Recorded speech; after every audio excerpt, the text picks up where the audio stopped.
美国王牌律所呀再诉波音，这次他们还能打赢这个官司吗？大家好，欢迎回到宋氏新语啊。这两天啊，印度航空 AI171空难的战争啊是正式升级了。就在这个调查陷入了是技术悬案还是舆论战争的这个泥潭的时候啊，一股全新的也是最令波音公司忌惮头疼的力量正式入场了。这个不是监管机构啊，也不是媒体，而是那些在空难中失去亲人的家庭啊，以及他们的身后啊那个曾经把波音拉下神坛的王牌军团啊。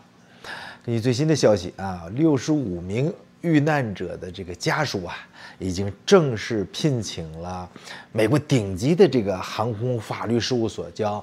Beasley Allen， 准备啊对美国的波音公司和印度航空提起正式的法律诉讼。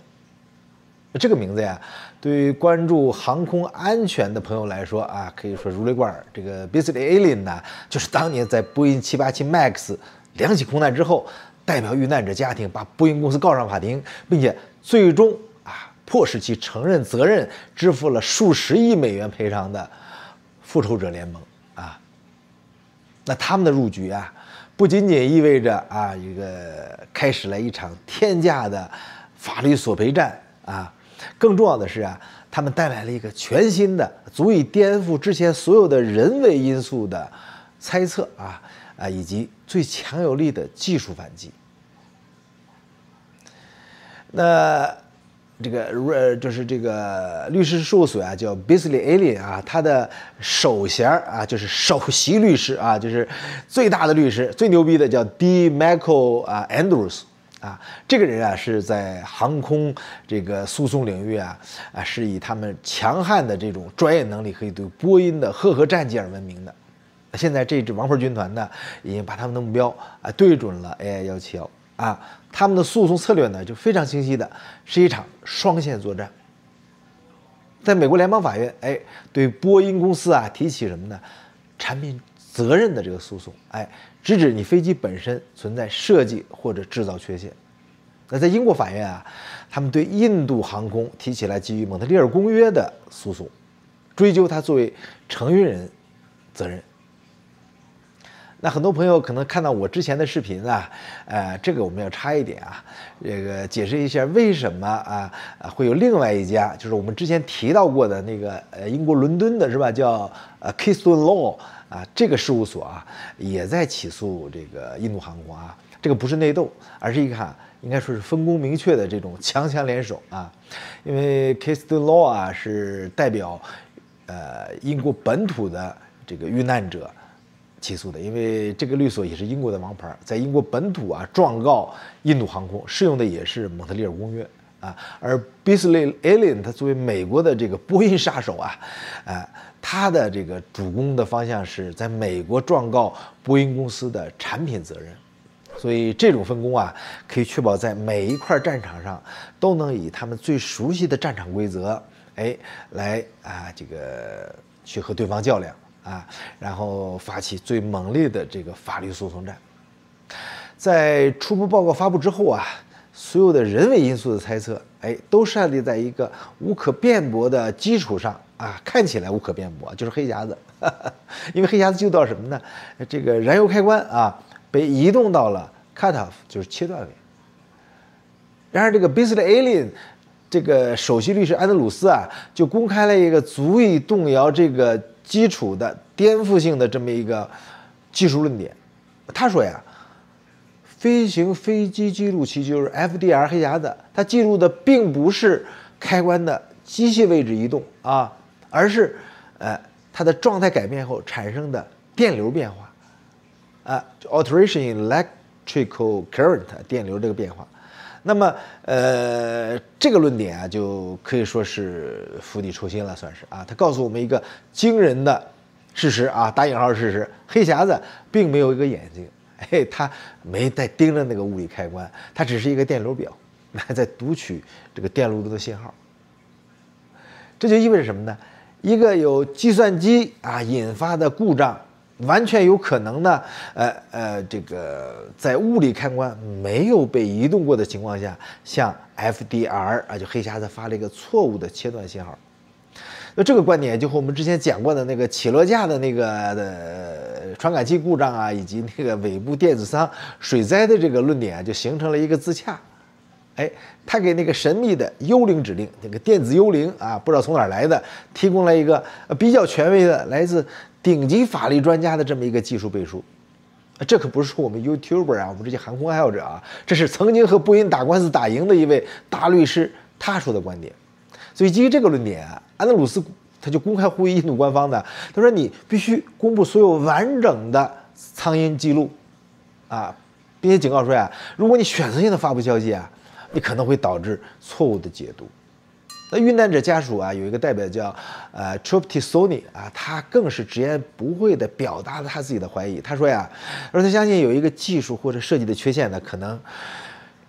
正在被隐藏了，而这个责任呢，被推到了飞行员身上。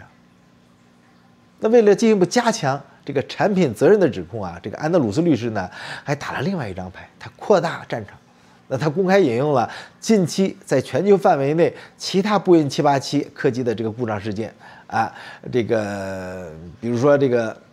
美联航那个单发失效返航，我们前面介绍过这一期啊，还有另外一起呢是拉塔姆航空的这个787，也是非指令性展开了 RAT 的这么一个事件，他们试图在法庭上啊构建一个系统性故障，就是 pattern failure 这么一个叙事，就是你波音啊，你总是老出毛病的。所以这个Beasley Allen 和这个 Keystone Law 这两个律所的入局啊，就给这些家属呢就点亮了一丝希望。但这也引出了另外一个比较现实的这个问题，就是因为现在毕竟起诉的是部分家属，那些没有加入诉讼的家属，在官司假如胜利之后，他们能分享到这个赔偿吗？所以这是确实一个很重要也很现实的问题，因为它直接关系到每一个在空难中失去亲人的家庭啊，他能不能最终在最后你获得应有的这个正义也好啊，或者赔偿也好，对吧？所以呢，我们还是要澄清一个概念啊，像 AI171这样的这个空难赔偿啊，通常不是我们在电影里边看见的那种所谓集体诉讼啊。集体诉讼是什么呢？是指一个或几个代表人代表所有的受害者，无论他是否主动提起诉讼，一旦胜诉啊或者达成和解，法院就会发布公告，那么所有符合条件的受害者啊都可以去登记领取赔偿。空难呢是合并诉讼，空难的索赔啊更像是一系列的独立的但是可以被合并处理的个人诉讼。那每一位遇难者的家属啊，都有权独立的选择自己的律师，提起自己的这个法律诉讼像这个 Beasley Allen 还有前面的 Keystone Law 这样的律所他们所代表的就是分别代表了几十个这样的家庭，提起几十个这样的独立的诉讼，然后法院可能是为了效率，把这些针对同一被告，比如说波音公司的比如说印度航空的这种相似的案子呢，合并到一起，来进行这个审理。所以大家可以看出来这刚才说这个叫 Risley Lane 就是 Beasley Lane 这个律所，他们更像一个锤子工程的锤子，他们的任务是什么呢？就是用最专业的这个法律和技术力量去攻破被告方，比如说波音或者印度航空他们的法律防线。一旦这个城墙被攻破，那么里边的财富就是赔偿金将通过两种主要的方式惠及所有遭受了损失的家庭。第一个就是法律先例的这么一个概念的确立那么一旦法院判决认定波音公司在这个空难中负有产品责任，那这个判决呢就成了一个极为有力的法律先例。其他家庭可以拿这个判决去提告提一个相对简单的多的这个索赔。在这种情况下呢，波音通常会选择快速的和这些后边起诉的家庭达成庭外和解。那第二个就是全球和解基金的这个设立，这是更常见的方式当这个诉讼给波音造成了足够大的压力之后呢，那他会选择一个与原告方达成一个全球性的和解的这么一个协议，并设立一个总额很巨大的全球和解基金。那这个基金会面向所有在这次空难中受到影响的遇难者家属，无论他们之前是不是提起了诉讼，所有的家属呢都可以向这个基金提交申请。并且根据一套既定的这个标准获得相应的这个赔偿。那之前我们讲波音737 MAX 那2起空难就是这么处理的。所以对于那些还没有加入到诉讼的AI171遇难者家属来说他们不用过于的担心。像这个Beasley Allen 这样的律师事务所呢，正在给所有的遇难者开辟一个你可以说是通往正义的这个通道。当然，更稳妥的做法，你还是自己要和航空律师取得联系，你至少咨询一次，对吧？你才能更好的维护你自身的这个说合法权益，对吧？所以 Beasley Allen 的律所的这个入局他们介入这个 AI171，可以说是 AI171罗生门的里边一个决定性的事件。他们带来的不仅仅是这种顶级律所的法律资源以及和波音这个血战的这个丰富经验，是吧？更重要的是，他们带来一个足以扭转调查方向的强有力的这个技术论点，就是电子信号它不是机械动作。所以现在战场划分呢就很清楚了，已经应该说两派的立场很清晰了一个呢就是以《华尔街日报》这个泄露为代表的，指出主要是人为因素的这个舆论叙事，就是机长自杀了。那第二个呢，就是以 Beasley Allen 这个律师代表的他们指出的产品责任以及系统缺陷这种法律和技术的这种公式。所以 AI171的调查已经正式的进入了这个刺刀见红的阶段最终的真相很可能不再是诞生在调查机构的报告之中而是诞生于未来几年在美英两国的法庭上，在将来的法律报告中可能会载入史册的这个激烈交锋。所以话说回来敢于和自己国家的这个龙头企业打官司的这种律所其实不少但是